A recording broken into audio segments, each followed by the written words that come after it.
বাংলাদেশিদের জন্য সহজেই খুলছে না দুবাইয়ের ভিসা।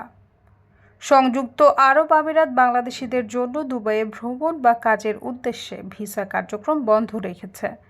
গত বছরের সেপ্টেম্বর থেকে এই স্থগিতাদেশ কার্যকর রয়েছে এবং 1 বছর পেরিয়ে গেলেও এখনও কোনো আনুষ্ঠানিক ঘোষণা আসেনি ভিসা পুনরায় চালুর বিষয়ে। ফলে দেশটিতে যেতে আগ্রহী লাখ লাখ বাংলাদেশি নাগরিকদের জন্য এই পরিস্থিতি রীতিমতো অনিশ্চয়তা ও হতাশার কারণ হয়ে দাঁড়িয়েছে।